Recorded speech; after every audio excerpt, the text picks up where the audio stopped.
Assalomu alaykum. Aziz kuzatuvchilar, sizlar bilan Vigener shifrlash usulini ko'rib chiqamiz.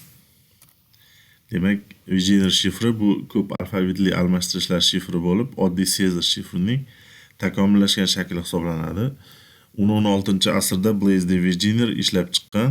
Asosiy g'oyasi matndagi har bir harfni kalit so'zdagi mos harfga qarab turlicha siljish orqali shifrlash bo'lgan. Asosiy elementlari shifrlanadigan so'z yoki jumla, shifrlashda ishlatiladigan so'z va natijaviy shifr hisoblanadi. Ularning boshqacha nomlari ochiq matn yoki kalit so'z yoki oxirgi natija shifrlangan matn hisoblanadi. Keyin buni misollar bilan ko'rib chiqaylik. Misol uchun bizga hello so'zi berilgan va buni Vigener shifri orqali kodlashimiz kerak, ya'ni shifrlashimiz kerak. Kalit so'z berilyapti, key degan. İngiliz alifbosidan foydalanadigan shart qo'ygan. Demak, biz birinchi qiladigan ishimiz ingliz alifbosini yozib olamiz va unga tartib raqam berib chiqamiz. Har doim shifrlashda yoki kodlashda tartib raqam 0 dan boshlanadi. Shunga e'tiborli bo'lasizlar. Kalit so'zni moslashtirish uchun biz nima qilamiz? Demak, birinchi hello, ya'ni ochiq matnni yozib olamiz va kalit so'zni unga moslashtiramiz. Ya'ni bu nima degani?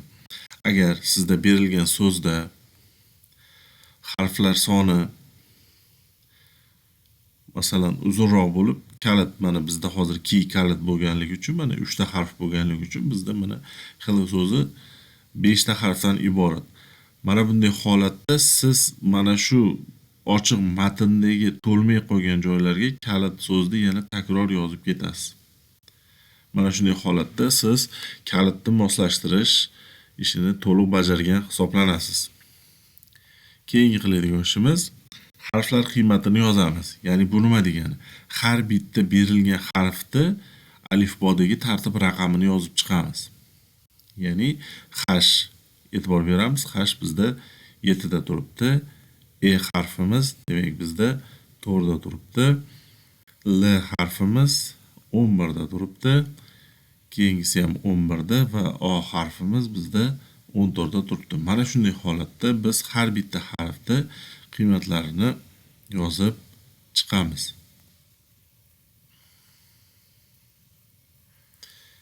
Demak, H harfimiz 7, Y harfimiz 4, 11, 14, K harfimiz demak bizda 10 da turibdi. E harfimiz har doimgidek 4 da. Y harfimiz 24 da, K harfimiz 10 da va Y harfimiz 4 da. Mana shunday holatda biz harflar qiymatini yozib chiqamiz.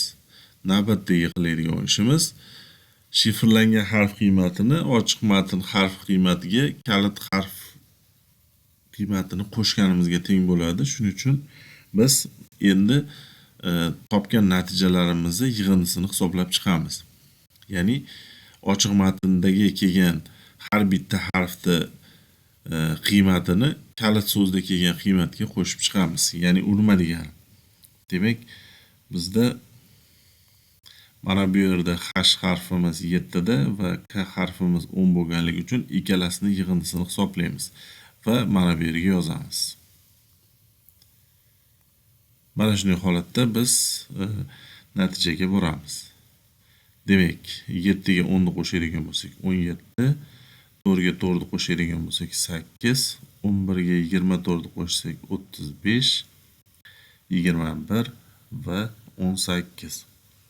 Endi bizda mana bu yerda 35 hosil bo'lgan, lekin bilamizki, alifbomiz bizda 26 ta harfdan iborat va u 25 ta tugaydi. Ya'ni 26 dan bu 9 ta qadam o'tib ketib qoladi. Ya'ni 26 ta alifbodan. Demak, bizda 9-qadamimiz mana bu bo'ladi.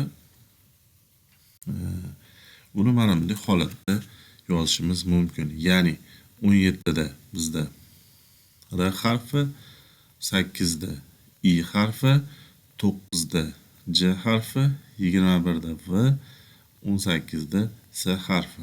Demak, shifrlangan so'z R, I, C, V, S bo'lar ekan. E'tiborlaringiz uchun rahmat. Video yoqqan bo'lsa like, obuna bo'lishni unutmanglar. Xayr, sog' salomat bo'linglar.